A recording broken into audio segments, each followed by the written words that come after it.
adik, hari ini saya ingin mendiskusikan dan sekaligus meminta izin tentang program saya Guru Penggerak di kegiatan 7, yaitu tentang diseminasi budaya positif di sekolah. Jadi tujuannya ini adalah berbagi kepada guru-guru yang belum TGP untuk mudah-mudahan mau melaksanakan yang namanya budaya positif. Setuju Pak? Ya oke, itu bagus. Budaya positif nanti didesimasi di kawan-kawan. Seperti apa pelaksanaannya di masing-masing institusi. Budaya positif ini harus diintrinsipkan atau diselipkan oleh semua guru. Dalam berbagai kesempatan mereka bisa connect dengan materi yang disampaikan. Jadi pembangunan karakter itu tidak hanya satu dua ini, tapi semuanya bisa diselipkan di pelajaran mereka masing-masing.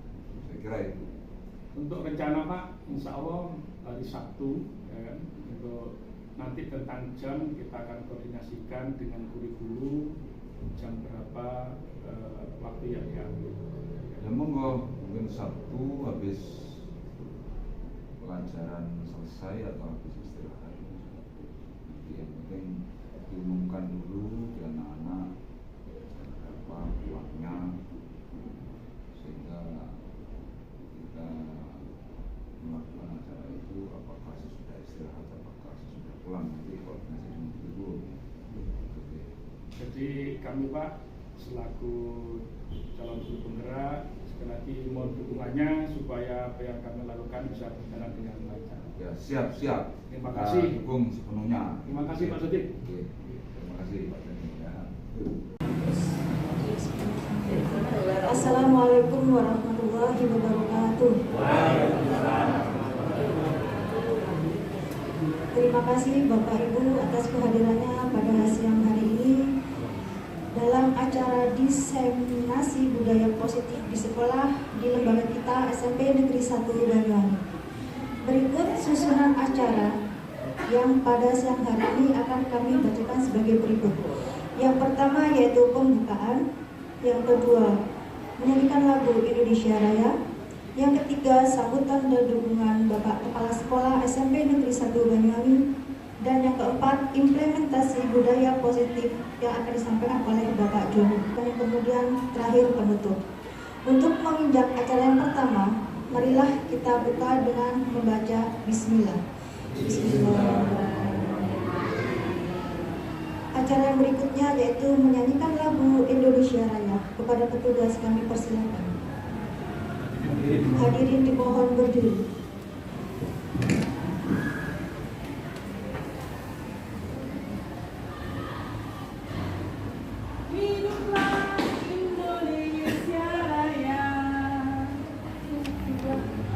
Indonesia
Menghadap ke acara selanjutnya, yaitu sambutan dan dukungan kepala sekolah SMP Negeri 1 Banyuwangi, Bapak Sodik SPD, dipersilahkan.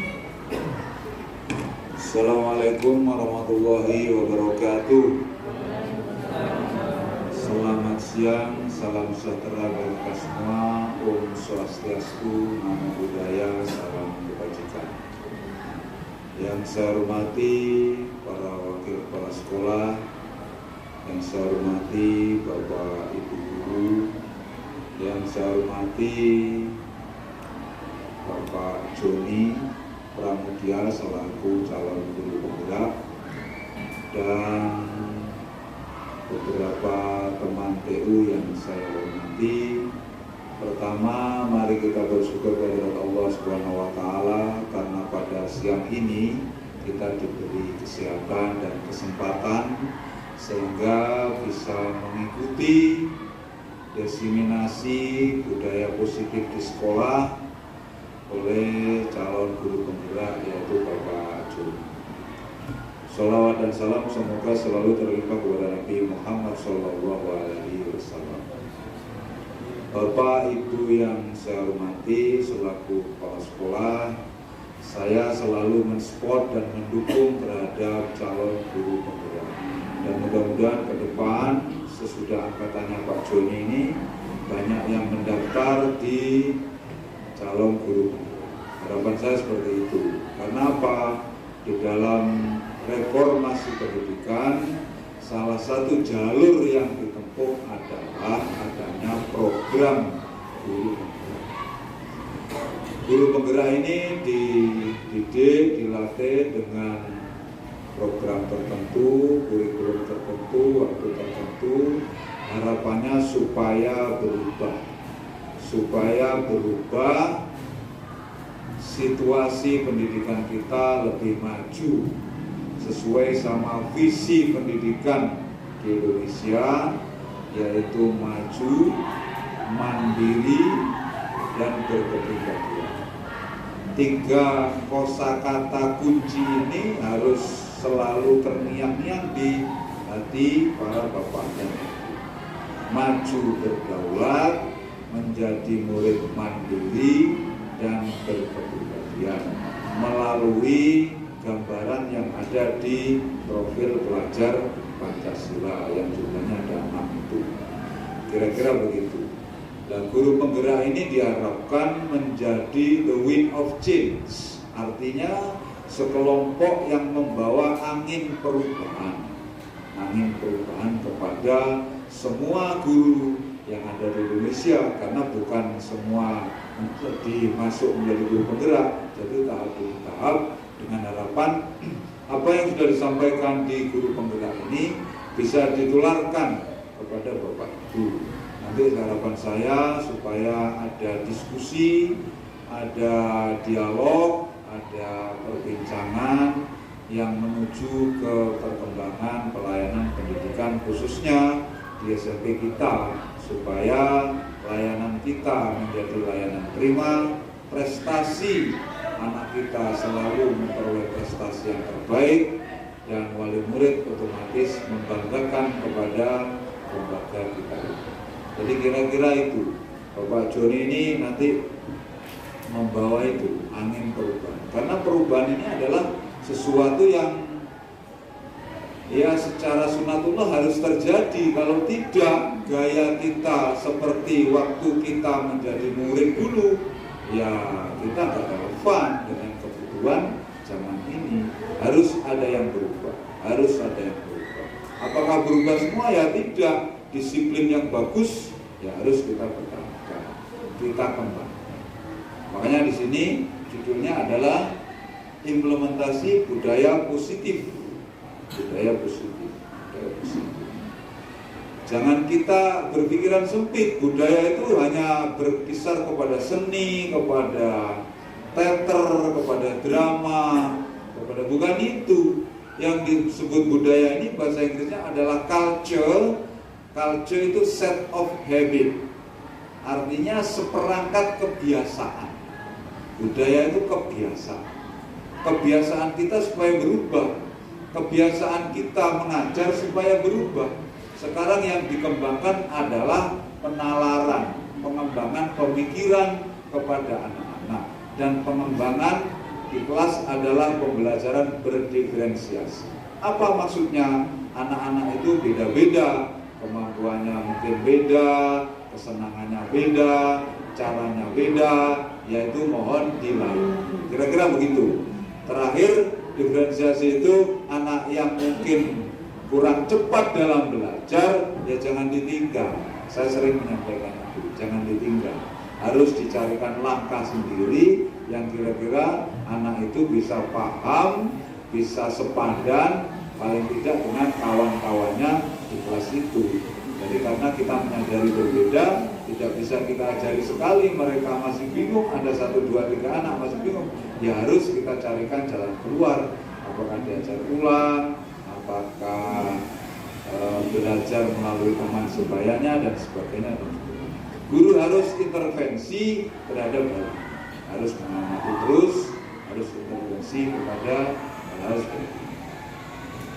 Karena budaya itu adalah kebiasaan, ini yang mau disampaikan oleh Pak Joni selaku guru penggerak, kebiasaan positif, kebiasaan positif ya. Kita ini punya budaya, ada yang mungkin bernilai negatif, contohnya suka ngerumpi misalnya, ini harus dirubah, diganti diskusi tentang persoalan anak kita, daripada ngerumpi tentang pagermu sudah bagaimana, sudah dibangun apa belum, kolam ikanmu bagaimana, dan seterusnya. Mari kita geser kepada pembicaraan dan diskusi persoalan-persoalan anak kita dalam belajar. Kira-kira begitu. Mohon nanti Bapak Ibu mengikuti dengan baik, diperhatikan apa yang disampaikan oleh Pak Joni selaku calon guru penggerak, dan mungkin ada masukan-masukan, ada musyawarah sesuai dengan apa yang ada di lapangan, apa yang ada di kelas masing-masing, sesuai dengan karakter bidang studi Bapak Ibu.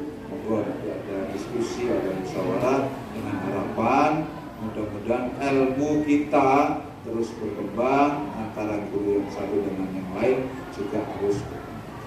Mungkin itu yang bisa saya sampaikan. Terima kasih Pak Joni dan Bu Mas Win yang selaku guru penggerak yang sudah menyiapkan acara ini. Jangan khawatir Bu Mas Win, semua ini nanti dispot oleh sekolah gitu ya. Sudah jangan pikiran yang macam-macam, dispot oleh sekolah. Pak Joni nanti kalau pembiayaannya habis berapa, Bu Ida supaya dicatat ya Bu Ida gitu ya. Sudah dicatat ya? Oke, sudah. Oh iya sudah. Terima kasih. Gitu Pak Joni. Ini mudah-mudahan sekelumit atau setitik dukungan sekolah kepada Pak Joni selaku calon guru. Mudah-mudahan manfaat dan Pak Joni nanti bisa lulus dengan baik dan terus bisa membawa angin perubahan di sekolah SMP 1.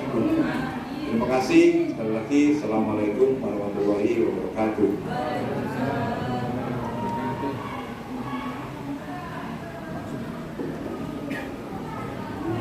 Terima kasih Bapak Kepala Sekolah yang sudah memberikan sambutan secara dukungan kepada Bapak Joni. Menjadi wawancara selanjutnya yaitu implementasi budaya positif yang akan disampaikan oleh Bapak Joni Pramudana.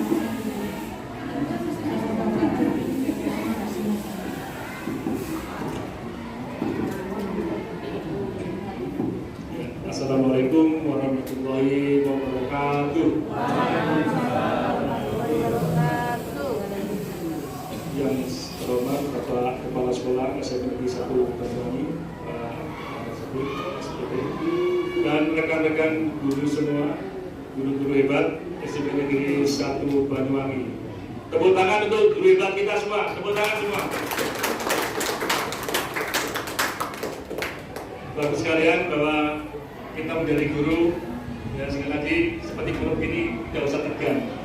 Kita berdiskusi, sekali lagi nanti kita sharing dari saya, dari jenengan, dan intinya semua ini tidak ada yang menggurui tapi hanya sharing. Sekali lagi itu mohon dukungannya, mohon semangat bersama supaya apa yang diinginkan atau menjadi cita-cita bersama bisa diwujudkan. Bapak sekalian, pada kesempatan ini terima kasih yang telah hadir di sini mendukung kami sebagai guru penggerak yang telah melaksanakan dan menyelesaikan modul per modul, yaitu modul 1.1, 1.2, 1.3 dan 1.4 yang sekitar 2 bulan dari yang kemarin sampai sekarang ini kita sudah berjalan 2 bulan, sehingga kami diberi kesempatan untuk melakukan diseminasi atau penyebaran apa yang kami dapat. Sekali lagi menyampaikan di sini isinya menyampaikan apa yang telah kami dapat, bukan menggurui, betul nggih? Intinya itu. Jadi sekali lagi menyampaikan apa yang saya dapat selama saya mengikuti pendidikan calon guru penggerak.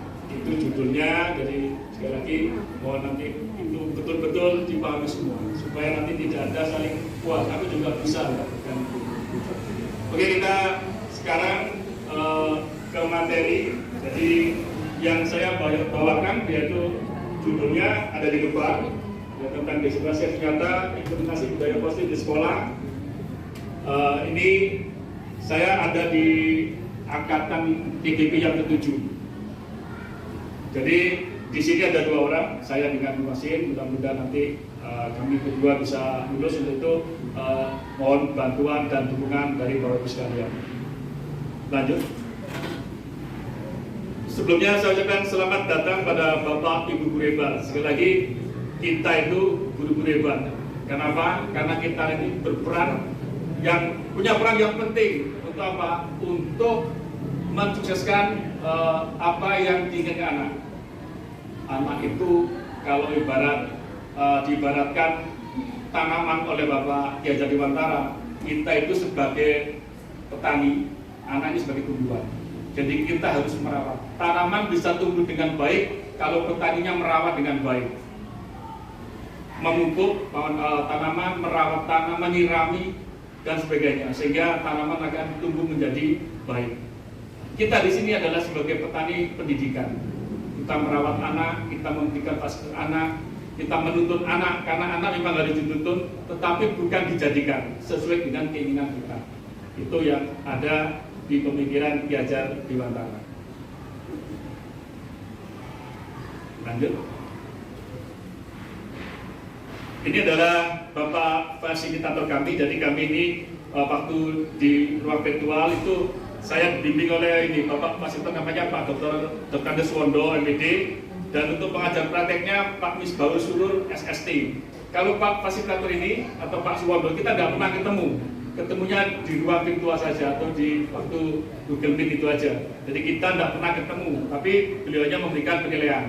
Kalau Pak Misbahul ini kebetulan orang sini dan kita ketemu, tapi jarang juga. Ya.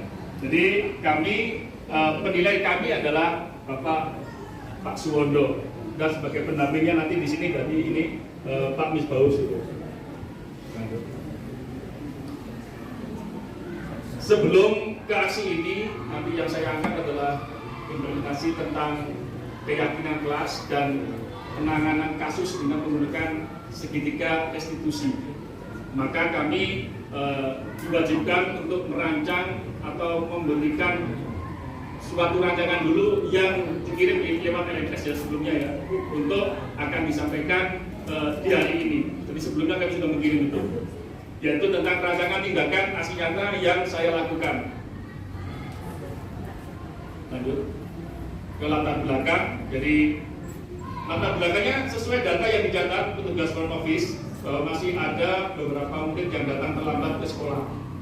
Penanganan sudah dilakukan dengan menerapkan posisi sebagai pemantau dengan konsekuensi ini yang kemarin kita lakukan. Saya juga melakukan 3 kali keterlambatan, saya hubungi orang tuanya itu kemarin.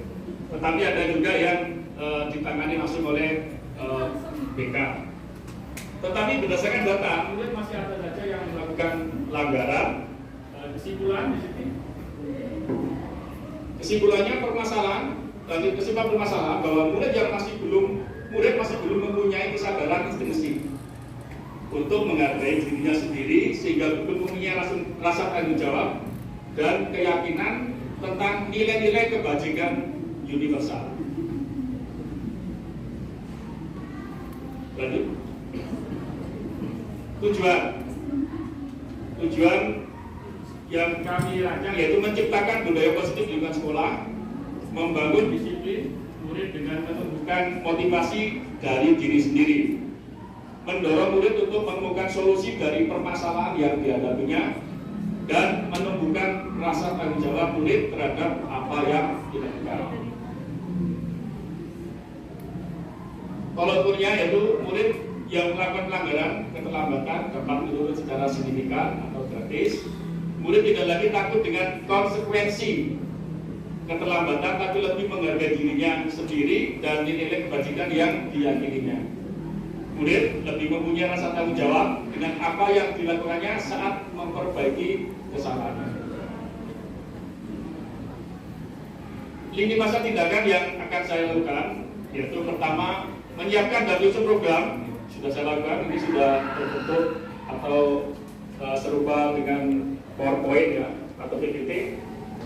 Secara berlagi menyiapkan dan menyusun program rencana diseminasi dengan pembuatan piagam kelas, berkoordinasi dengan dan meminta izin kepada bapak kepala sekolah mengenai aksi nyata budaya positif melalui piagam kelas, melakukan sosialisasi kepada rekan-rekan guru mengenai pelaksanaan aksi nyata, melakukan diseminasi pelaksanaan budaya positif melalui pelatihan kelas dan segitiga institusi, melakukan aksi nyata pembuatan piagam kelas pada masing-masing kelas, bersama peserta didik berkolaborasi dengan seluruh komunitas sekolah untuk menjalankan keyakinan sekolah atau kelas yang telah disepakati, refleksi dan melakukan evaluasi pada aksi nyata yang telah dilakukan. Dukungan yang dibutuhkan, sekali lagi kami tidak akan bisa bergerak dengan leluasa kalau tidak ada dukungan dari jenengan. Jadi kami butuh dukungan, yaitu apa? Yang pertama yaitu kolaborasi dan dukungan seluruh warga sekolah untuk bersama-sama bergerak dan mewujudkan budaya positif di sekolah. Konsistensi rekan-rekan guru dalam melaksanakan dan penanganan pelanggaran murid dengan segitiga restitusi.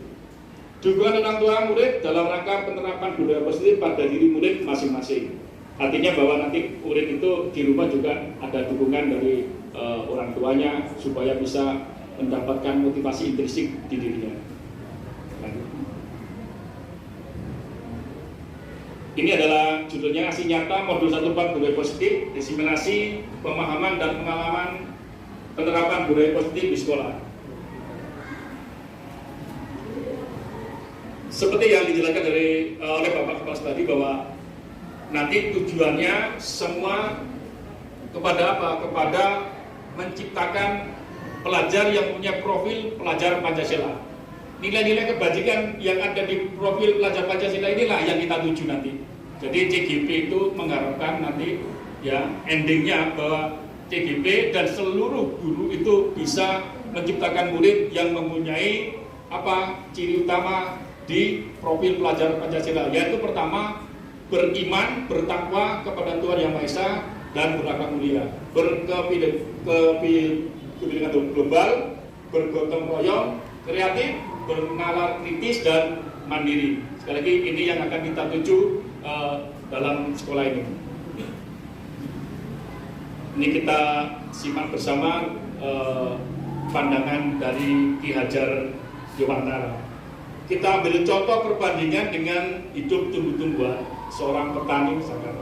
Dalam hakikatnya sama kewajibannya dengan seorang pendidik yang menanam padi misalnya hanya dapat menuntun tumbuhnya padi. Ia dapat memperbaiki kondisi tanah, memelihara tanaman padi, memberi pupuk dan air, membasmi ulat-ulat atau jamur-jamur yang mengganggu hidup tanaman pada padi dan lain sebagainya.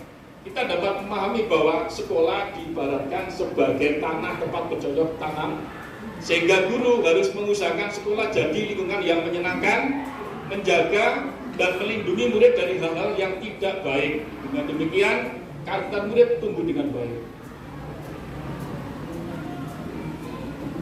Adapun konsep-konsep inti dalam diseminasi ini mencakup sekitar 5 konsep inti, yaitu pertama disiplin positif dan nilai-nilai kebajikan universal.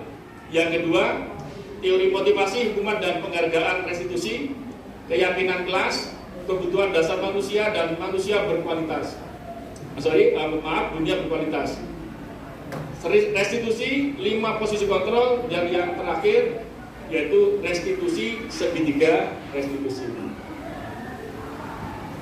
Kita menginjak ke materi pokok yaitu disiplin positif dan nilai-nilai kebajikan universal. Bapak sekalian, saya ingin bertanya ini.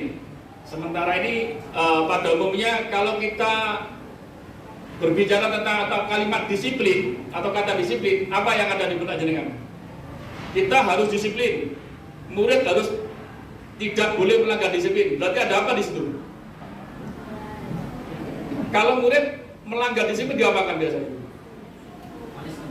Punishment ya, dihukum gitu kan ya. Sanksi ya, betul. Jadi ada sanksi, ada hukuman. Nah, ini yang akan kita ubah mindset. Kalau kita bicara disiplin menjadi kalau disiplin harus misalkan melanggar harus dihukum, ya kan? Saya misalkan berolahraga, dia melanggar, saya suruh push up 25 kali gulung-gulung, nggak bisa seperti itu. Ini nanti harapannya akan berubah. Tidak lagi kita menggunakan hukuman jika anak melakukan pelanggaran. Tetapi apa? Yaitu nanti kita ke arah segitiga restitusi atau restitusi dengan menggunakan tahapan segitiga restitusi. Disiplin misalkan. Kalau ini mohon dicermati bahwa disiplin berasal dari bahasa Latin yang artinya itu belajar. Ya, jadi disiplin sebenarnya artinya apa? Belajar sebenarnya. Saya juga baru tahu waktu di JKP itu. Oh, belajar. Artinya belajar mengendalikan diri. Belajar menghargai dirinya. Itu. Kenapa orang melanggar disiplin? Karena dia tidak menghargai dirinya. Maka dia suka melanggar. Misalkan saya mengajar di lapangan, nggak ada Pak Sotik di sana. Saya bisa ngopi sama Pak Suhaili kalau saya mau.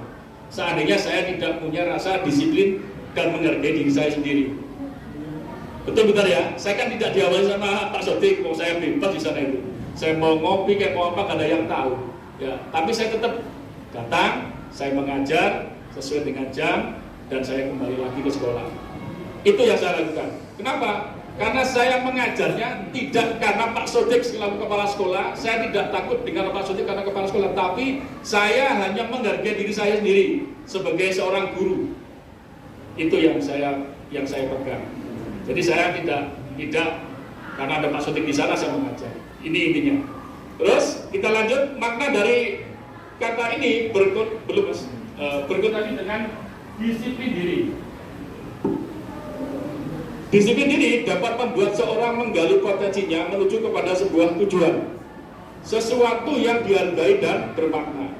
Ini disiplin positif sekarang. Disiplin positif mengajarkan pada murid untuk dapat bertanggung jawab terhadap apa yang dilakukannya berdasarkan pada nilai-nilai kebajikan universal sehingga menumbuhkan motivasi intrinsik bukan ekstrinsik. Artinya gini, bahwa selama ini kalau ada anak-anak melanggar misalkan atau anak terlambat, itu biasanya apa yang dilakukan?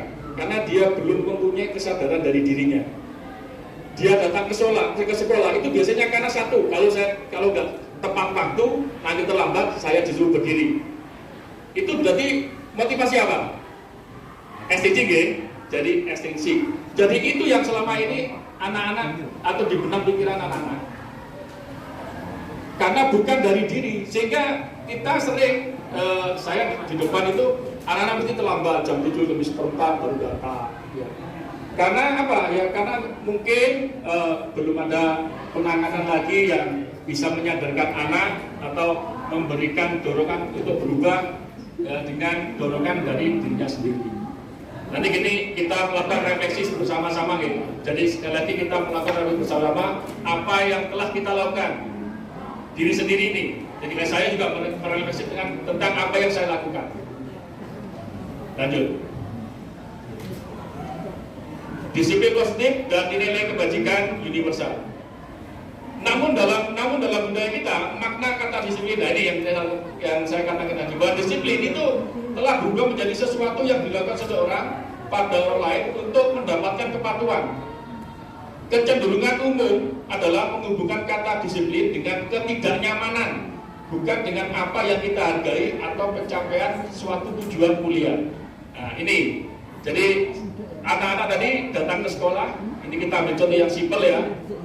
dia tepat waktu misalkan atau tidak tepat waktu, itu karena hukuman, ya takut dari guru. Oh aku enggak tepat waktu nanti saya dihukum, kalau nggak tepat waktu nanti saya dimasukkan BK. Nah ini, kalau ini masih ada di mindset anak-anak, ada di pikiran anak-anak, maka anak-anak selalu melanggar karena dia apa? Belum menghargai dirinya sendiri. Tetapi kalau dia ingin semata-mata ingin menghargai atau suatu pencapaian tujuan mulia, maka dia akan datang dengan tertib, dengan tepat waktu, tidak takut lagi dengan misalkan Mbak Putri yang mencatat di depan, ya itu. Jadi nanti akhirnya apa? Akhirnya anak-anak dengan sendirinya itu datang, ya tepat waktu dengan alasan apa? Misalnya ditanya, saya menghargai diri saya sendiri. Sudah pelajar yang punya disiplin tinggi misalkan, itu nilai-nilainya. Jadi nilai-nilai kebajikan itu, nilai kebajikan itu artinya bahwa apa yang menjadi tujuan orang yang baik, yang positif, yang diakui bersama. Contohnya tadi seperti nilai di kebajikan di profil pelajar Pancasila itu adalah termasuk nilai-nilai kebajikan. Kebajikan universal, karena apa? Diakui se-Indonesia, bahkan sedunia.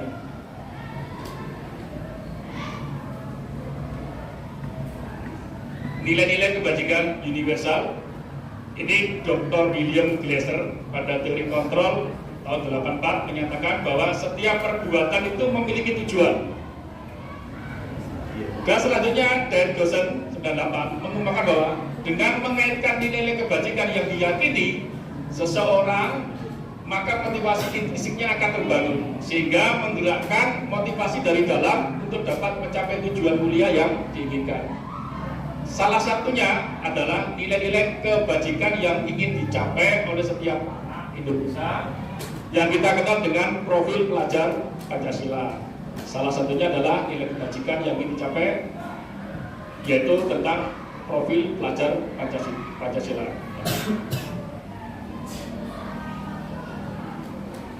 Ini yang sudah diumumkan atau disebarluaskan oleh Kementerian Standar Pendidikan Nasional dalam rangka menciptakan lingkungan yang positif. Maka setiap warga, sekolah, dan pemangku kepentingan perlu saling mendukung, menghayati dan menerapkan nilai kebajikan yang telah disepakati bersama. Untuk dapat menerapkan tujuan mulia tersebut, maka seorang pemimpin pembelajaran perlu berjiwa kepemimpinan sehingga dapat mengembangkan sekolah dengan baik agar terwujud suatu budaya sekolah yang positif sesuai dengan standar kompetensi pengelolaan yang telah ditetapkan. Tujuan mulia dari penerapan disiplin positif adalah agar terbentuk murid-murid yang berkarakter, berdisiplin, santun, jujur, peduli, bertanggung jawab, dan merupakan pembelajar sepanjang hayat sesuai dengan standar kompetensi lulusan yang diharapkan. Bapak sekalian, bahwa untuk menuju budaya positif itu perlu yang namanya lingkungan positif di sekolah. Lingkungan positif itu terlahir dari apa? Dari kebiasaan-kebiasaan yang ada di sekolah. Kebiasaan apa? Misalkan contoh interaksi guru dengan guru, guru dengan murid, murid dengan murid. Ya, jadi apa? Jadi terbentuklah suatu kebiasaan yang baik sehingga akan timbul suatu karakter yang baik, dan kebiasaan baik itu akan tumbuh dan menjadi yang besar lagi yang namanya budaya positif. Jadi perlu untuk kita selalu ingat, selalu merefleksi. Jadi saya pribadi juga selalu merefleksi apa yang saya lakukan. Bapak Ibu sekalian, kalau mengajar, kalau bisa dicatat, silakan bisa dicatat ya, misalkan saya telah melakukan apa hari ini misalkan. Apakah ada anak yang saya sakiti hari ini? Ini perlu ya. Kadang-kadang kita dengan anak itu ngomong yang mungkin bisa menyinggung dia. Dan ini efeknya bisa seumur umur dia.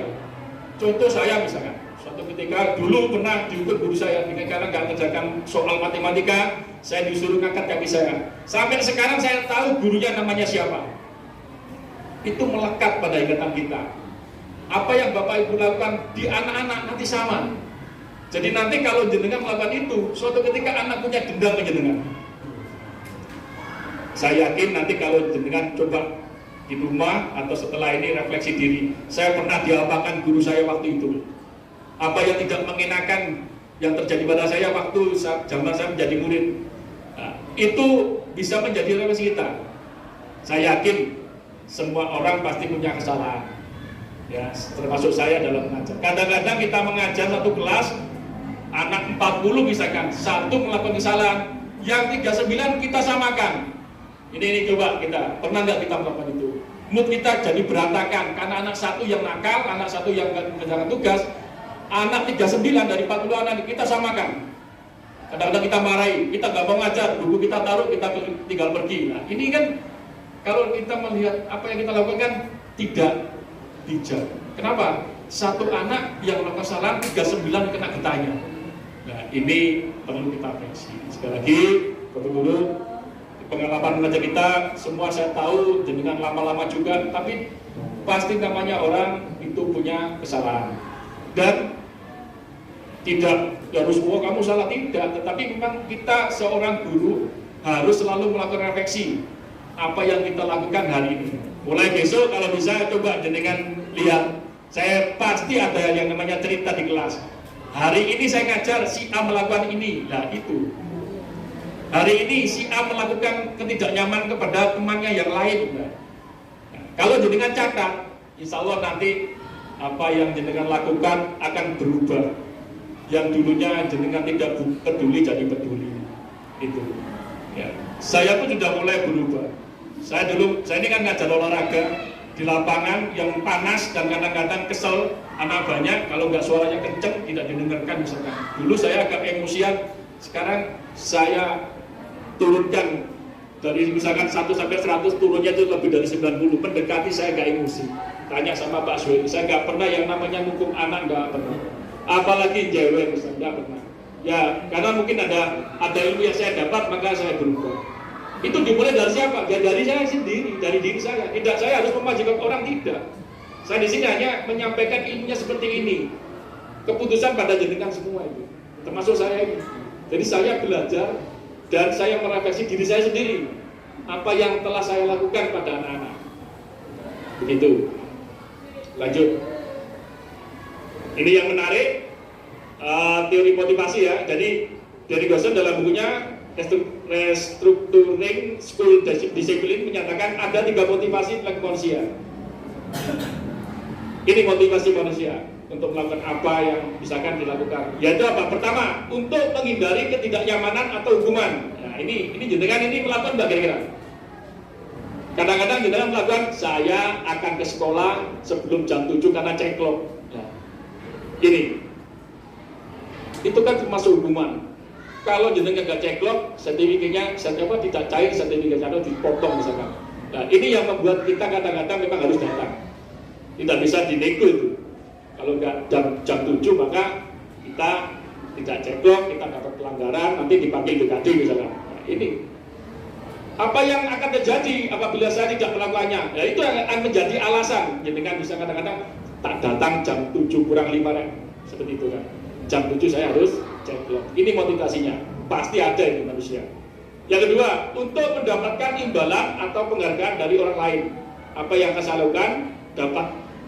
Apa yang akan saya dapatkan apabila saya melakukannya. Ini biasanya ini motivasi ini yang timbul.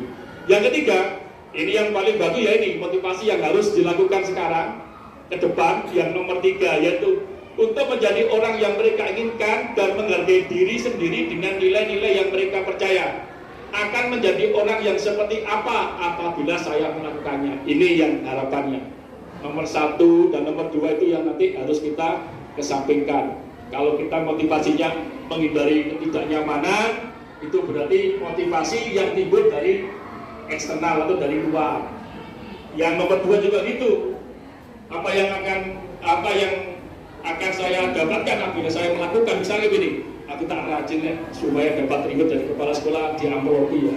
Ini yang tidak baik. Kenapa? Kalau kepala sekolah tidak memberikan imbalan, maka kita tidak akan bekerja baik seperti itu.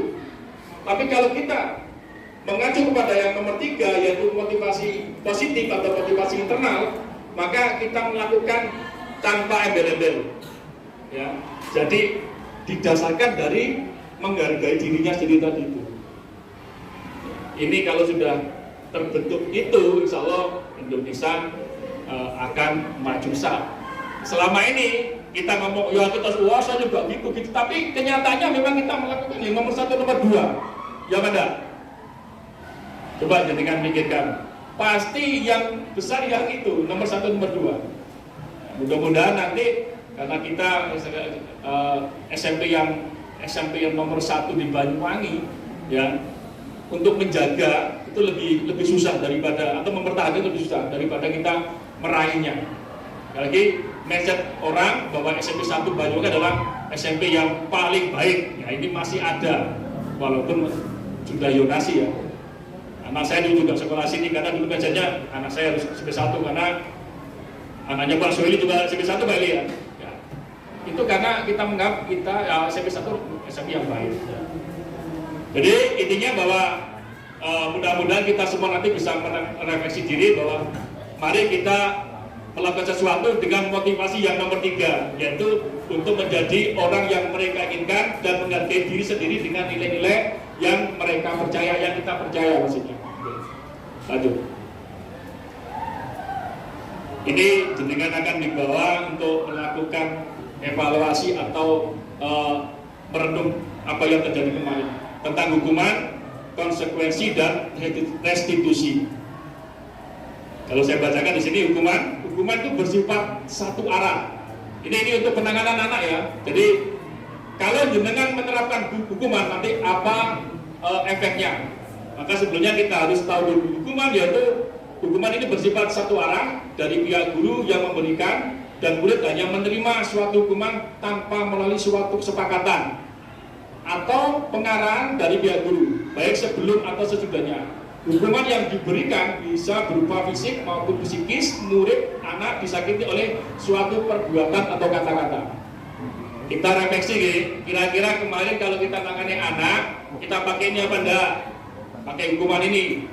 Jenengan harus tahu bahwa efek hukuman ini akan menyakiti anak, akan membekas pada diri anak. Masih tidak percaya lagi, jenengan flashback ke belakang waktu jenengan masih SD SMP. Bagaimana kalau ada guru sampai menempelek kita misalkan, nah, itu hukuman. Atau anak melanggar langsung kita hukum, apa? Kamu hormat bendera misalkan, ini hukuman ini. Gak ada hubungannya ya, misalkan anak tidak mengerjakan PR, terus justru berdiri di lapangan sudah hormat, ini gak ada hubungannya. Tidak akan menjadikan anak menjadi baik, tetapi hanya karena takut sesaat. Karena apa? Motivasinya dia takut, bukan karena apa? Coba nanti kita ke belakang, nanti kita akan terapkan yang namanya restitusi. Jadi bukan hukuman lagi. Nah, dan nanti sekolah ini menjadi sekolah ramah anak. Tidak ada guru menghukum anak.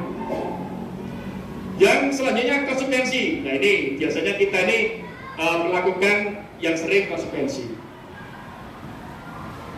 Konsekuensi itu sudah terencana atau sudah disepakati, sudah dibahas dan disetujui oleh murid dan guru.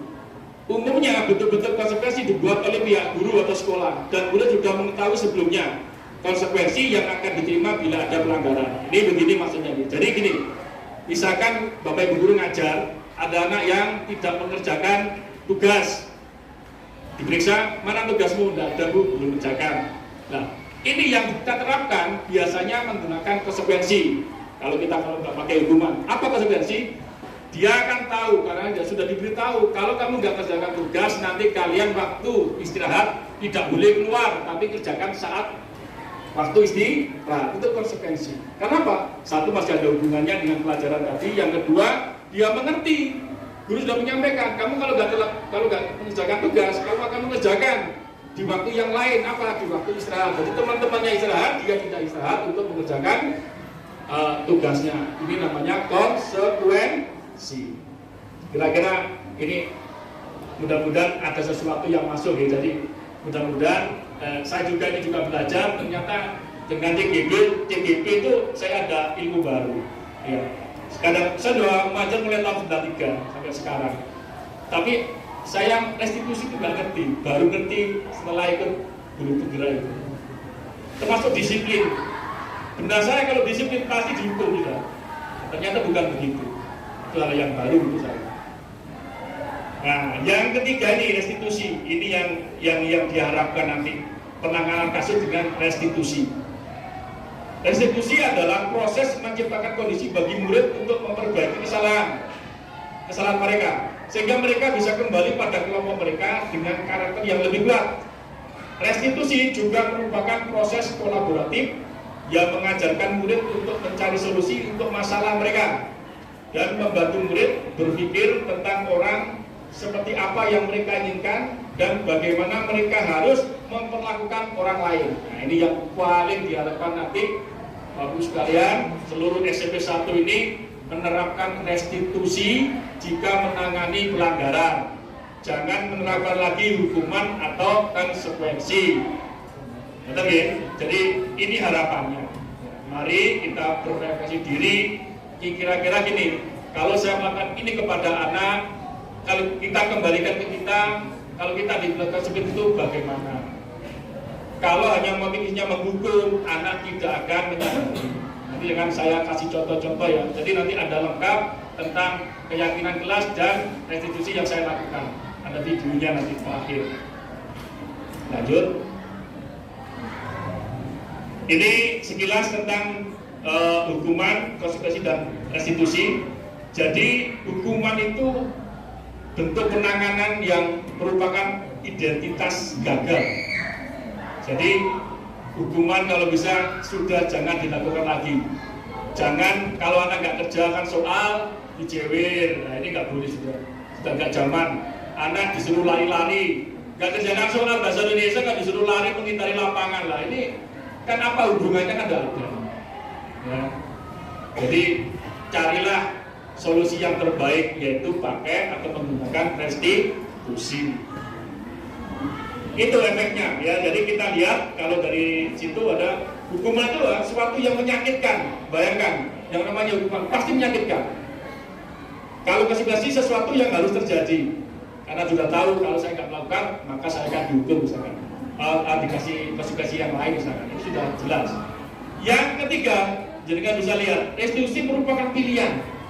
Jadi saya ada pilihan untuk apa? Untuk melakukan mengatasi solusi apa yang bisa dilakukan. Betapa perbedaannya mencolok di sini.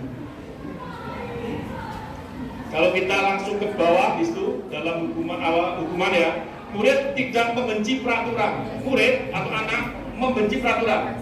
Ini yang ada. Jadi ada peraturan pasti dibenci.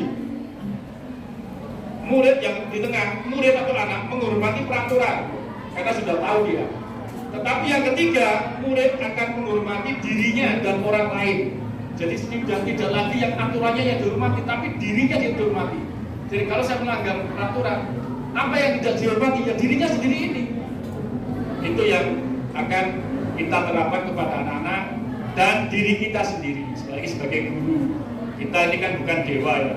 Guru ya tetap guru, tetapi kita berusaha untuk menjadi baik karena kita mempunyai peran yang sangat signifikan dan sangat penting ya dalam apa? Dalam mensukseskan, membahagiakan murid-murid kita menuju apa? Profil pelajar Pancasila. Bisa minum-minum ya tidak apa-apa, Bu, santai, tidak usah tegang. Nah, saya juga minum sebentar.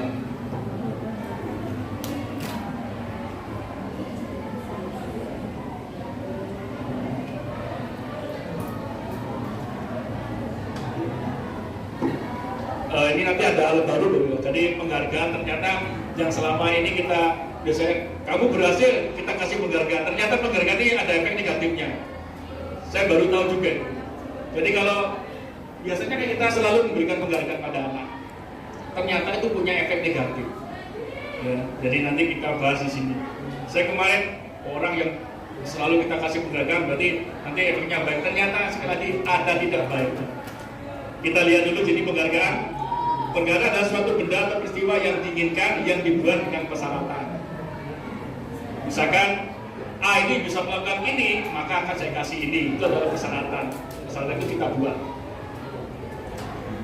Alkitab ya di dalam bukunya itu mengungkapkan bahwa penghargaan maupun hukuman adalah cara-cara mengontrol perilaku seseorang yang menghancurkan potensi untuk pembelajaran yang sesungguhnya.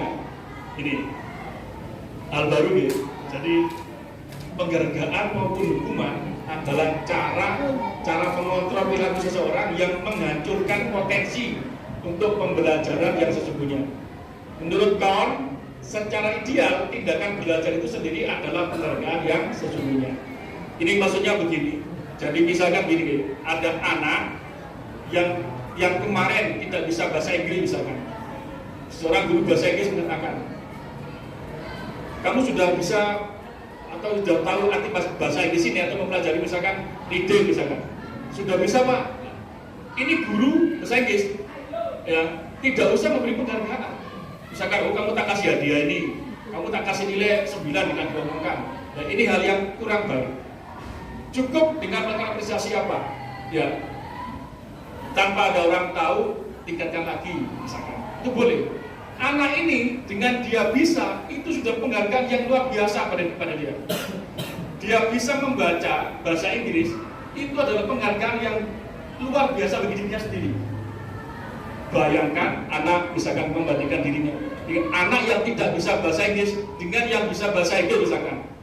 Pasti dia anak yang bisa bahasa Inggris menghargai dirimu. Saya adalah orang yang cakap, saya hargai kecakapan saya. Dengan apa? Dengan saya belajar. Itu. Tapi kalau misalkan dia, misalkan anak kecil, bisa 1 tambah 1, 2, saya akan kasih hadiah, jajan misalkan. Nah ini bisa mematikan motivasi dia. Oh iya, saya bisa ini kok dikasih ini, saya sudah, sebenarnya saya 1 tambah 1 tahu jawabannya 2. Itu saya sudah bangga dengan diri saya. Tetapi dengan diberikan hadiah, kadang-kadang merasa gini, dicoreng yang namanya penghargaan dirinya. Dibentuklah anak-anak yang tidak mempunyai jiwa untuk menghargai dirinya. Ini perlu. Kadang kita menabrak polisi sosial itu, lalu enggak lah, dia itu merangsang anak. Tidak begitu dia. Dan memang kenyataannya hadiah kata menurunkan juga. Ini benar. Makanya ini ilmu ini kita serap dulu, nanti sambil jalan kita amati dan yang baik kita lakukan. Lanjut. Ini penghargaan ini efektif dalam jangka pendek. Penghargaan tidak efektif karena seseorang akan melakukan sesuatu hanya karena mengharap penghargaan. Dan jika tidak ada penghargaan, maka kemungkinan tidak melakukan yang terbaik. Nah, ini kalau ini sudah parah ini. Apa akan terkontaminasi semangat yang baik, yang bagus, ya, yang militan dengan adanya penghargaan jadi kebalik. Apalagi gak DKI honor ya gak budak, susah. Padahal sebelum ada honor dia selalu giat melahirkan misalkan atlet atau juara-juara di SMP ini. Dengan ditambah honor malah gak jadi baik. Nah ini yang ditakutkan adanya penghargaan bisa menggugur orang ya ini. Yang ketiga, penghargaan merusak hubungan. Ini jenengan ada ya, nggak ada panjang ini ya. Jadi penghargaan kok bisa bergabung merusak hubungan. Misalkan begini contohnya prakteknya ya. Saya seorang guru, ini murid-murid ini ada satu anak yang saya lem, misalkan. Oh kamu bagus, ya telah melakukan ini. Yang lain ini akan merasa cemburu sosial. Akan merasa apa? Terhukum dengan kalimat yang disampaikan guru kepada orang di tempat umum dan anak-anak tahu. Nah, ini perlu kita sadari. Kadang-kadang kita ngelem arek misalkan atau anak-anak di depan siswa yang lain. Oh kamu bagus, oh kamu ya, kamu ini juara misalkan olimpiade ya, kamu pinter kamu. Nah, yang lain yang tidak pinter masa dihukum. Akhirnya apa? Dia tidak pinter itu, aku gak dikasih kalimat itu karena saya tidak pinter. Kan dihukum ini. Pasti itu ada terasa. Sama dengan ada orang cantik, orang jelek ya. Oh yang cantik dilem. Saya gak cantik yang merasa aku gak cantik gak dilem kan begitu. Nah, ini sekali lagi ini pelajaran saya juga baru kemarin. Oh iya betul. Sekarang saya nggak pernah ngelemah arek seperti itu di depan anak-anak yang banyak orang. Tapi bisa disampaikan dengan apresiasi apa? Dipanggil tanpa ada orang itu boleh. Ya, jadi jangan di depan umum. Jadi itu penjelasannya. Penghargaan mengurangi ketepatan. Nah, ini kenapa ada gini? Karena ada penelitian, satu dikasih penghargaan, satu tidak. Ternyata yang tidak dikasih penghargaan selalu tepat waktu, selalu bagus kerjanya. Itu. Jadi ini melalui penelitian kali ini. Jadi bukan jenis tapi di luar negeri.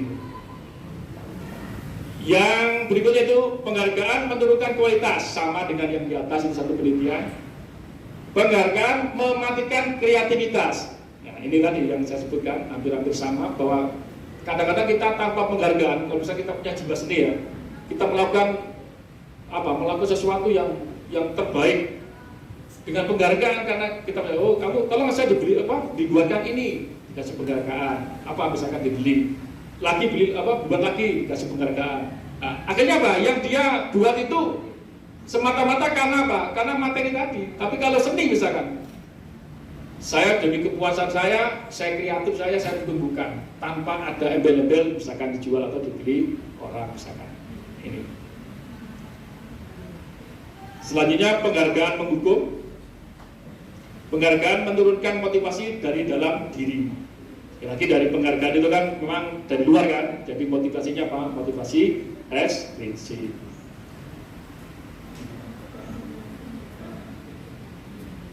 Sekarang kita menginjak ke restitusi. Nah, ini tujuan kita nanti. Restitusi sebuah pendekatan untuk menciptakan disiplin positif. Restitusi adalah proses menciptakan kondisi bagi murid-murid untuk memperbaiki kesalahan mereka sehingga mereka bisa kembali pada kelompok mereka dengan karakter yang lebih kuat. Restitusi juga adalah proses kolaboratif, nah, ini, yang mengajarkan murid untuk mencari solusi untuk masalahnya dan membantu murid berpikir tentang orang seperti apa yang mereka inginkan dan bagaimana mereka harus memperlakukan orang lain. Ini restitusi. Ciri-ciri restitusi yaitu bukan untuk menebus kesalahan, namun untuk belajar dari kesalahan. Memperbaiki hubungan, tawaran bukan paksaan. Restitusi menuntut untuk melihat ke dalam dirinya. Restitusi mencari kebutuhan dasar yang mendasari tindakan. Restitusi diri adalah cara yang paling baik. Restitusi fokus pada karakter bukan tindakan. Restitusi fokus pada solusi. Restitusi mengembalikan murid yang berbuat salah pada kelompoknya. Jadi penanganan restitusi ini yang dibangkitkan adalah motivasi dirinya dan membuat anak ini melakukan sesuatu tindakan yang bertanggung jawab. Karena apa? Karena apa yang dilakukan harus mereka tanggung jawabkan. Itu restitusi. Keyakinan kelas. Nah, ini saya sekarang ini supaya tidak sepaneng, ada pertanyaan ini. Mengapa tidak peraturan saja? Mengapa harus keyakinan kelas? Ini kira-kira kalau jenengan dan percaya apa yang dijawab? Sekarang kan kita sudah ada peraturan dari turun-temurun tuh. Saya zaman semua juga bikin peraturan dari sekolah yang sudah ada. Anggota Pak dulu ya, yang ditempel di kelas-kelas kan namanya peraturan tuh ya. Nah, sekarang ada paradigma baru, yaitu apa? Mengapa kita pakai peraturan kelas, memakai keyakinan yang baru, bukan pakai peraturan? Ini adalah alasannya. Ya. Kalau kita lihat di situ, mengapa tidak peraturan saja? Mengapa harus keyakinan kelas? Sekarang ini kita coba berinteraktif ya. Artinya ada pertanyaan, jawab pertanyaan berikut ini. Mengapa kita memiliki peraturan tentang penggunaan helm pada saat mengendarai kendaraan roda 2? Apa yang di benak jenengan? Kalau misalkan Pak Tiar melakukan perjalanan di depan KTL itu polisi ke jalan raya kan menggunakan helm. Kira-kira menggunakan helm kenapa? Apa karena takut karena Pak polisi atau apa? Kemungkinan pertama itu kan ya, jujur bagus, betul. Kadang-kadang kita pakai helm ini karena apa? Takut ditilang polisi. Yang ada pasti ada, saya juga begitu dulu. Sekarang mulai juga. Ya, ini nanti Buddha tadi mengenai keselamatan. Jadi sebenarnya alasannya bukan karena ditilang polisi, ya kan? Bukan karena pamer helmnya bagus, tetapi apa? Itu ada nilai kebajikan. Apa? Keselamatan itu yang dibutuhkan Buddha itu betul. Jadi kalau kita boleh alasan yang beda, tetapi kebajikan yang kita pahami satu di situ apa? Keselamatan. Nomor 2, mengapa kita memiliki peraturan tentang menggunakan masker dan mencuci tangan setiap saat? Contoh, saya masuk ke bank BCA itu nggak boleh masuk kalau nggak pakai masker, ya kan? Terus kira-kira jawabannya apa? Kenapa kita pakai masker misalnya? Jawabannya nilai kebajikannya apa? Kesehatan. Kalau kita simbangkan dari kesehatan. Jadi nilai-nilai kebajikan ini kalau menjadi alasan kita, maka kita nanti memakai masker tidak lagi karena takut satpamnya bank misalkan, tidak begitu. Kalau musim corona ya, kalau nggak corona nggak pakai masker. Kita pakai helm tidak lagi karena takut ditangkap polisi, tetapi karena semata-mata nilai keselamatan. Itu namanya nilai kebajikan. Indah kok pokoknya kalau pendidikan di CGV itu isinya indah. Tapi memang agak susah untuk melaksanakan karena memang harus berubah mindset. Ya lanjut. Ini keyakinan kelas. Nanti harapan kita semua, nanti Bapak Ibu wali kelas terutama ya, sebenarnya punya hal yang sama yang mengajar di kelas. Tapi Bapak Ibu wali kelas nanti sebisanya membuat peraturan itu disederhanakan menjadi keyakinan kelas. Loh, kan sama saja Pak, bukan, ada bedanya nanti. Jadi gini, keyakinan kelas itu nanti kita pertama itu memang dari peraturannya dulu. Kita lihat peraturan apa yang ada, habis itu nanti kita pelajari bersama. Kita breakdown, nah kita nanti ada tahapan untuk membuat keyakinan kelas. Apa? Kita nanti mengajak anak-anak ya untuk bercurah pendapat tentang apa yang diinginkan di kelas. Ini yang penting. Jadi wali kelas terutama yang dekat dengan anak ini mengajak anak-anak. Ayo, kamu ingin menjadikan kelas ini seperti apa? Kelas impianmu yang ke apa? Silakan ditulis misalkan nanti ada prosedurnya ya. Ditulis, dikasih kertas yang banyak gitu, satu-satu orang menuliskan atau menyampaikan pendapatnya, terus ditempel di depan. Dari tempelan-tempelan, dari curahan hati anak-anak ini, ya, nanti kita rangkum apa yang menjadi keinginan dirinya, keinginan kelasnya. Ya, jadi bedanya antara peraturan dan keyakinan atau kesepakatan itu, kalau keyakinan itu langsung dari sekolahan, anak tidak dikasih tahu atau tidak diajak untuk bermusyawarah, tetapi langsung iki lo peraturan ini satu, kamu datang harus sekian, tidak boleh pakai sepatu hitam yang ada putihnya, rambut tidak boleh gondrong, nah, itu kan peraturan. Tetapi kalau kesepakatan, anak-anak diajak dengan patokan apa? Nilai kebajikan universal, nilai kebajikan atau nilai yang positif. Ya, kita pasti kalau namanya nilai kebajikan yang universal berarti apa yang kita percaya dipercaya orang kan gitu kan ya. Jadi yang berlaku di sini yang berlaku di semua. Misalnya gini, disiplin itu merupakan hal yang baik. Kreatif itu hal yang baik. Misalkan kan hubungan kreatif yang nyolong ya kok, ya bukan yang positif itu. Makanya ada nilai kebajikan yang kita sepakati. Kreatif itu adalah karena ada kesepakatan orang kreatif itu yang baik. Jadi nanti setelah ada kelas impian, maka dijadikanlah ya supaya apa? Supaya ringkas dan mudah diingat. Jadi keyakinan kelas itu tidak boleh banyak. Jadi peraturan lagi nanti. Jadi di breakdown jadi sedikit atau disederhanakan selumpur. Misalkan gini, kalau ayam sama burung berarti unggas, kan gitu ya? Misalkan seperti itu. Jadi nanti jadi item-item yang 5 bisa jadi 1. Misalkan gini, kalau di kelas tuh selalu menyapu kelas, misalkan ya, selalu menjaga tidak mencoret-coret di kelas, kan gitu kan ada anak-anak. Itu nanti apa masuk keyakinan kelasnya? Apa kira-kira? Menjaga lingkungan bersih. Ya, seperti itu nanti. Jadi mudah-mudahan ini dengan terapkan dan anak-anak diajak. Dan kalau ada yang melanggar, tinggal manggil saja. Manggil di restitusi, bukan dihukum ya, restitusi. Kenapa kamu melanggar? Apa alasan kamu? Ya, apa kira-kira yang menjadi usaha kamu itu tidak melanggar lagi? Anak disentuh hatinya, dikembalikan lagi semangatnya. Nanti suatu ketika setelah itu menyentuh anak itu, maka akan timbul yang namanya disiplin positif. Itu yang kita didik. Kita bacakan sebentar yang keyakinan kelas bersifat lebih abstrak, jadi tidak sama dengan peraturan. berupa pernyataan-pernyataan universal senantiasa dibuat dalam bentuk positif, mudah diingat dan dipahami oleh semua warga kelas, dapat diterapkan di lingkungan tersebut. Jadi kalau bikin keyakinan kelas ya jangan yang nggak bisa diterapkan, yang kira-kira umum, yang kira-kira bisa diterapkan di situ. Ya, jadi nanti coba sekarang minggu depan kalau bisa mohon untuk dibikin keyakinan kelas ini. Nanti setiap kelas ada tempelan-tempelan itu dan mudah untuk kita mengingatkan. Setiap guru tuh bisa mengingatkan.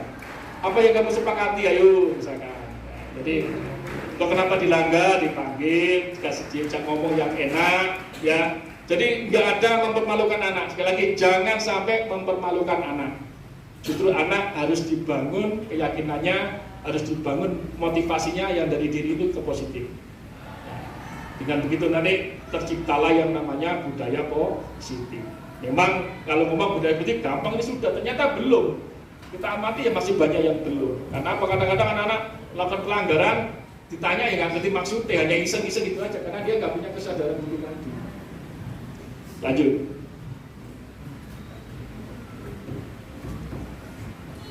Prosedur pembentukan keyakinan kelas. Jadi prosedurnya begini.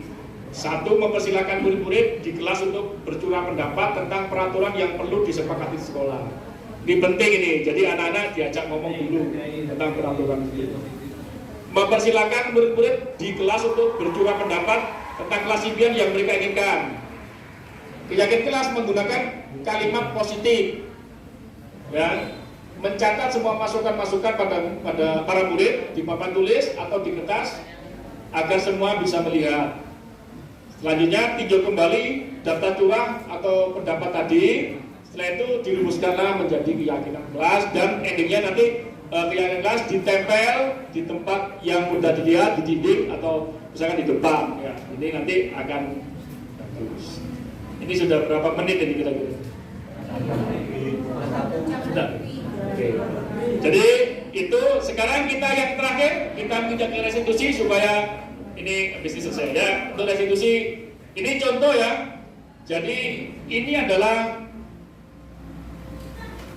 melakukan tindakan keyakinan kelas. Nanti bisa saya share nanti di WA. Jadi prosedurnya saya minta izin dulu kepada kepala sekolah. Setelah itu lanjut Mas. Ya, tentang peraturan sekolah, curah pendapat, merumuskan keyakinan, kita tempel. Itu nanti seperti itu bentuknya ya. Jadi proses ini ada videonya di belakang. Cuma ini saya ambil gambar-gambarnya saja supaya nggak terlalu lama. Lanjut. Nah ini nih bentuk keyakinan kelas. Kalimatnya begini nanti. Disiplin waktu, bertanggung jawab, membantu orang lain, bersikap jujur, ramah, menyimak, misalkan semangat belajar, hanya itu. Jadi tidak panjang-panjang ya. Jadi supaya mudah diingat. Jangan rinci, kalau rinci peraturan nanti. Ya sekali lagi 5 kebutuhan dasar manusia. Jadi intinya gini, orang itu punya 5 dasar kebutuhan manusia intinya. Yaitu apa? 1. Bertahan hidup, kasih sayang dan rasa diterima, kebebasan, kesenangan dan penguasaan. Kalau anak melanggar di sekolah itu biasanya ada satu atau 2 dari kebutuhan hidup, kebutuhan dasar manusia yang tidak terpenuhi. Contoh, anak kesini terlambat. Kenapa? Karena dia nggak makan. Lah ini kan harus kita kita tanya dengan benar. Ya, kita harus cari solusinya. Ya, bagaimana anak ini bisa kenyang dulu baru sekolah kan begitu. Jadi ini perlu dipahami. Jadi 5 kebutuhan dasar ini kalau ada anak bermasalah harus ditanyakan dulu. Lanjut. Kurang 5 ya. Lanjut lagi. Nah ini hanya kalau dunia berkualitas ini maksudnya gini. Jadi angan-angan misalnya jenengan dengan muridnya bagus, ya anak ini berprestasi menjadi punya angan-angan yang baik, ya. Jadi dunia berkualitas sesuatu yang baik yang ditempatkan di angan-angan. Jadi bukan di dunia nyata, ya. Jadi itu yang namanya dunia berkualitas. Biasanya tempat dunia berkualitas ini biasanya khusus untuk orang-orang yang punya kesan yang baik-baik, ya. Kalau misalnya Buddha masuk ke kepala saya dan katakan itu sesuatu yang berkualitas sekali yang saya tempatkan di sini. Jadi tidak semua orang masuk di situ. Lanjut. Nah ini sekarang 5 posisi kontrol ini yang perlu dipahami. Ada pengukur, pembuat rasa bersalah, teman, pemantau, manajer. Hindari penghukum. Ya sekali lagi dari penghukum. hindari pembuat rasa bersalah. Ya, nanti jenengan bisa pelajari, nanti saya share. Jadi dua ini ide-ide gagal. Jangan melakukan penanganan dengan menghukum atau membuat rasa bersalah. Ibu sangat kecewa sekali dengan kamu. Nah, ini kan hanya kecewa terus ini. Gini, saya membuat ibu kecewa, akan merasa bersalah, itu maksudnya. Ya, yang baik apa? Pakailah minimal pemantau. Pemantau ini kita memberikan konsultasi pada anak dengan realita. Dengan anak sudah dikasih tahu, kalau kamu tidak bertugas, kamu nanti begini, itu nggak apa-apa. Tetapi harapannya nanti jenengan menjadi manajer. Apakah kamu meyakininya? Jika kamu meyakini, apakah kamu bersedia memperbaikinya? Itu yang tugasnya manajer. Lanjut, ini kesimpulannya, manajer dari 5 posisi kontrol yang paling ideal dalam menciptakan disiplin positif di sekolah adalah posisi manajer. Dalam posisi ini, guru membuat atau berbuat sesuatu dengan murid dan mempersilahkan murid mempertanggungjawabkan perilakunya. Penekannya bukan pada konsekuensi, melainkan pada bagaimana berkolaborasi dalam mencari solusi dan atas kesalahan yang dilakukan murid, sehingga yang dilakukan guru merupakan tindakan restitusi yang dapat menumbuhkan motivasi intrinsik murid. Nah, ini terakhir ke segitiga restitusi. Jadi ini nanti penerapannya menurut ini Dana Gosan dalam bukunya Restitusi telah merancang sebuah tahapan untuk memudahkan para guru dan orang tua dalam melakukan proses untuk menyiapkan anaknya untuk melakukan restitusi bernama segitiga restitusi. Artinya apa? Restitusi itu dilakukan dengan tahapan segitiga restitusi. Tahapannya apa? 1. Menstabilkan identitas, validasi tindakan yang salah, dan menanyakan keyakinan. Contoh begini, ada anak datang terlambat di jam saya, jangan ya. Apa yang saya lakukan? Bukan kamu sini kamu terlambat, kamu manusia apa ini? Nah, ini nggak boleh lagi. Tapi harus ditanya dengan baik-baik, ya. Distabilkan dulu identitasnya. Kenapa kamu tahu nggak? Sekarang kamu sudah terlambat, tahu Pak? Kan itu kan ya. Setelah itu, kenapa kamu terlambat? Karena saya ketiduran Pak. Setelah itu tahapan yang berikutnya Pak, validasi tindakan yang dilakukan. Bentuknya apa? Lanjut Mas. Ya. Itu langkah-langkahnya. Jadi kalau kita menggunakan teknik kontrol, 1. Konstabilitas, validasi, dan keyakinan. Teori kontrolnya yaitu kita semua akan melakukan hal yang terbaik, atau kita semua itu tidak lepas dari kesalahan. Yang kedua, semua perilaku manusia itu punya alasan. Yang ketiga yaitu kita semua memiliki motivasi internal. Oke, lanjut. Ya, kurang 2 slide, kurang 2 tahun selesai. Terus Mas, nah ini adalah video segitiga restitusi. Ini habis ini selesai. Coba sebentar ini 1 menit saja. Bawah. Ini tentang penanganan. Tinggal 2 slide selesai. Ini adalah anak yang terlambat. Ini saya bunyinya nggak terlalu kenceng. Nah ini boleh terlambat. Namanya Fauzan. Fauzi saja dulu. Fauzi. Ini kita tanya saja. Kita marah. Setelah itu kita seru dulu lagi. Sini silakan dilanjutkan untuk aktivitas pembelajarannya. Baru kita melakukan tindakan segitiga restitusi. Ini kita menstabilkan identitas. Itu ada pertanyaan-pertanyaan yang saya lakukan ya, cuma nggak terdengar. Nanti kita share di WA saja. Ya. Oke, agak dipercepat. Terakhir, bukan ada ini nih, kayak ini. Ya. Ini adalah pembentukan keyakinan kelas tadi videonya. Nah, ini saya dengan Pak Sodik.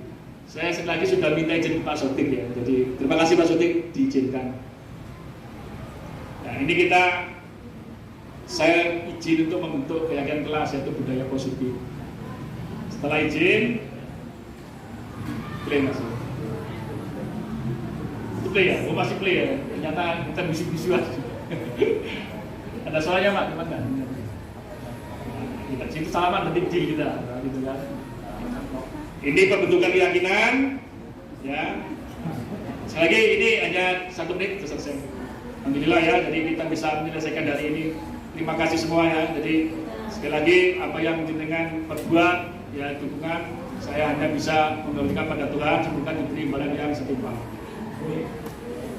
Ini terakhir ini ya, jadi ini sudah, nanti setelah itu ditempel nanti.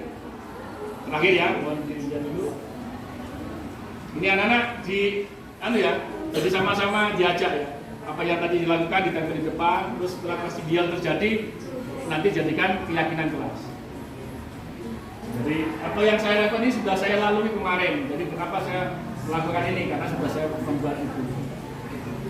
Buktinya itu bisa dilihat di kelas 8R, kelasnya Pak Sudana. Juga saya sudah izin sama Pak Sudana untuk melanjutkan. Jika kurang bisa diperbaiki.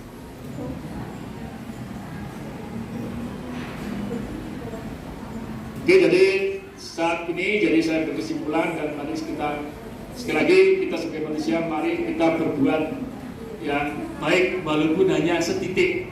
Sekali lagi manusia yang sebaik-baiknya manusia adalah manusia yang bermanfaat bagi orang.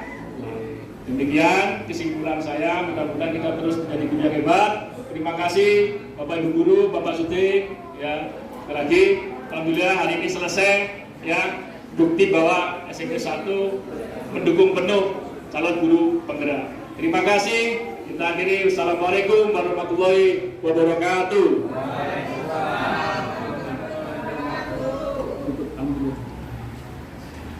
Terima kasih Bapak Joni atas apa yang sudah beliau sampaikan. Alhamdulillahirobbilalamin. Acara demi acara sudah dilalui dengan baik. Untuk terakhir kita tutup dengan doa yang dipimpin oleh Bapak Muhammad Nurul Aini. Bapak Nurul supaya monggo dipersilakan. barokah ini. Terus.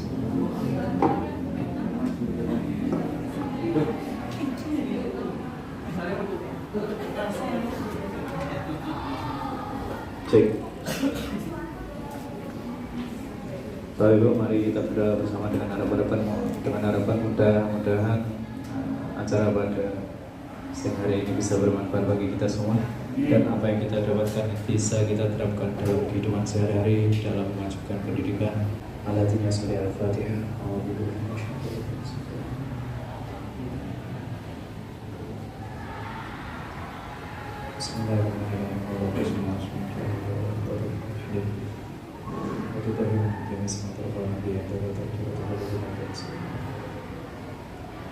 Rabbi nama ibu bapa surah ibu bapa dan surah manusia kasih ikfina ya kafi wa dan takir rabbi dan bapa kafir manusia masyhur wa mati kamu ya kedua dengan batu tiada terkamu lagi Fakir dan Allah fi jami kasbina wa halu kutub wasri wa akhir Rabbana atina fi dunya hasanah wa qina Wassalamualaikum warahmatullahi wabarakatuh. Alhamdulillahirabbil alamin. Surah Al-Fatihah.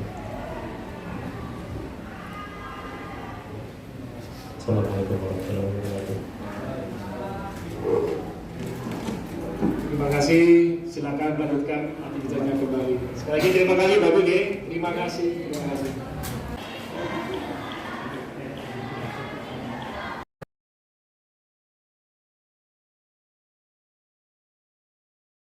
Pak Sodik.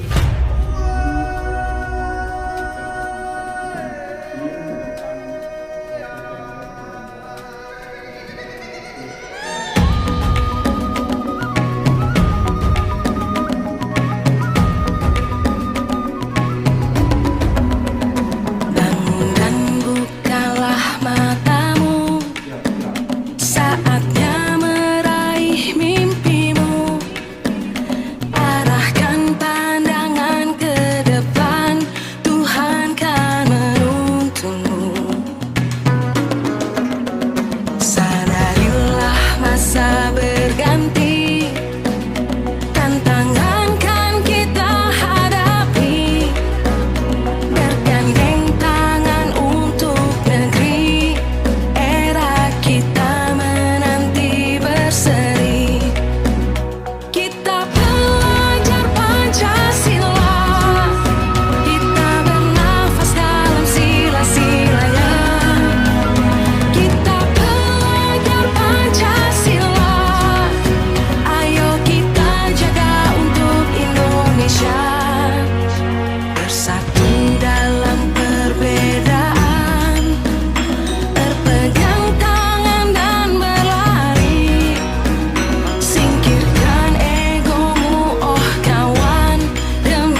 Perkenalkan, nama saya Almira Reza Aurelia dari kelas 8F SMN 1 Banyuwangi. Saya sangat senang dengan terbentuknya keyakinan kelas di kelas kami, karena apa yang menjadi keyakinan kelas tersebut adalah kesepakatan bersama. Sehingga dengan kesadaran diri masing-masing, kami menjalankan dengan sepenuh hati. Semoga kedepannya melalui keyakinan kelas ini, budaya positif akan tercipta di sekolah kami. Terima kasih Pak Joni.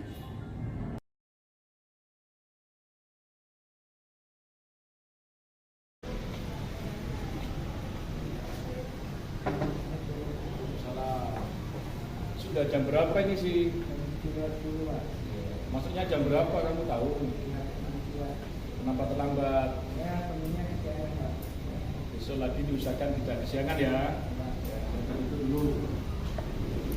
Kita lanjutkan lagi materinya ya. Salah, saya itu sih. Ya, apa sih? Aku tahu Mbak, apa saya ambil di sini.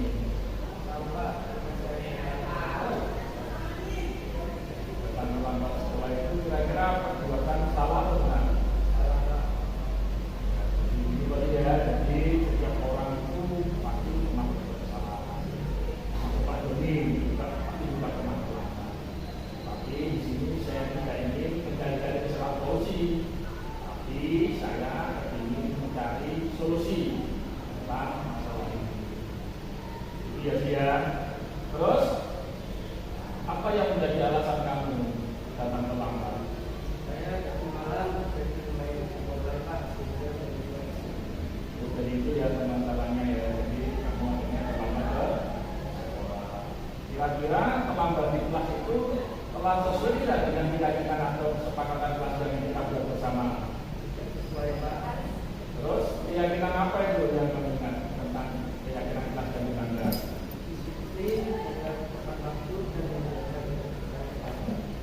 Lalu apa usaha kamu supaya tidak terlambat ke sekolah? Saya akan disuruh di awal Pak agar bisa dicapai.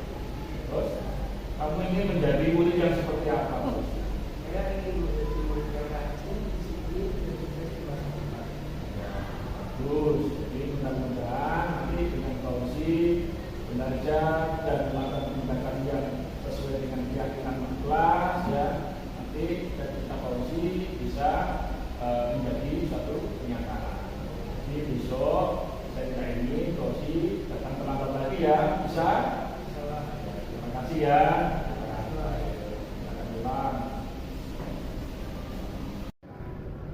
Perkenalkan, nama saya Fauzi Aisal Rashid dari SMP Negeri 1 Banyuwangi. Saya merasa senang karena saya tetap bisa mengikuti pembelajaran dan tidak dihukum oleh Pak Joni. Saya juga bisa lebih menghargai diri saya dan meyakini nilai-nilai kebajikan dan terdorong menjadi pribadi yang lebih baik. Terima kasih Pak Joni.